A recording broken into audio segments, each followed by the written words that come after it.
When NIPS is involved in anything, it has to be in terms of the policy and in terms of the strategy. We all are aware of Mr. President's renewed agenda, which of course means that we want to rejuvenate the Nigerian economy. Mr. President has challenged Nigerians, and he has told us that we can do it. We can become $1 trillion economy in a very short time. And for us at NIPS, we bought into that idea, and we looked at critical sectors of the economy that can deliver on that. How can we get Nigeria to a $1 trillion economy? Right now, we're at about $475 billion, which is still like about less than 50% of what Mr. President hopes to do.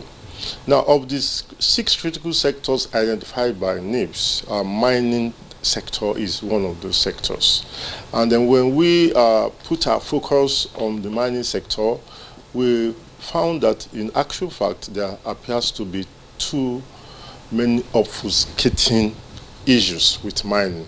So I aligned myself with what Alhaji Lai has said, that we need some clarity. We should not have any confusion as to how to run these very critical sectors.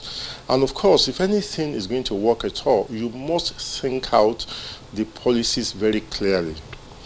Once you think out the policies very clearly and you look at what can work and what cannot work, or what must work, then you look at the strategy. The implementation strategy is very, very key. Who is supposed to implement what? How can we get the mining sector to do what it is supposed to do? Right now, everybody believes he or she can set up a mine. We are not too sure if all the we have heard that about 900 licenses have been given. A whole lot are not working. And I live in Jos right now, and if you go throughout the whole the Jos space, you find too many mines everywhere. We don't even know what qualifies to be called a mine. People dig everywhere looking for one mineral or the other. Is this supposed to be the work of the state? The state does not give out licenses.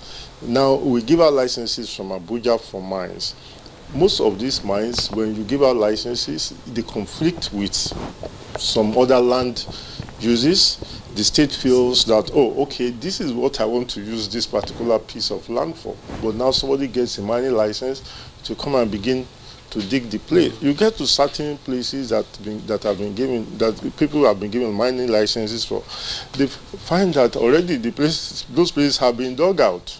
So you can see what Alhaji Lai is saying, that there appears to be some confusion, and we need clarity as to who is supposed to do what if we are going to get mining sector to contribute its own quota to that $1 trillion economy we are looking at. For us at NIPS, we've done some calculations, and we are involved because we believe that the mining sector by itself can contribute as much, mining sector alone can contribute as much as 3% growth to the GDP if it is well done.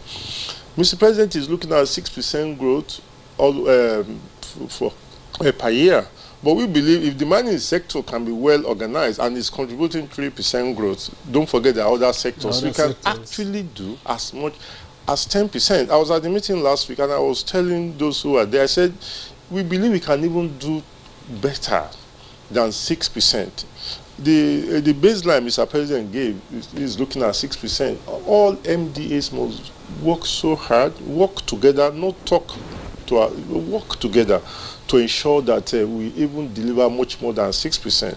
We have about 120 million active Nigerians, in the economically active Nigerians.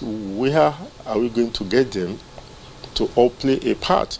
So the mining sector is very critical, and as it is right now, the control is not clear. The policies as to who should do what is not clear. Even the base data do not sometimes have. Some of them are subjects of controversy, but like I said, it's all over the place. We need to put in place a sustainable policy.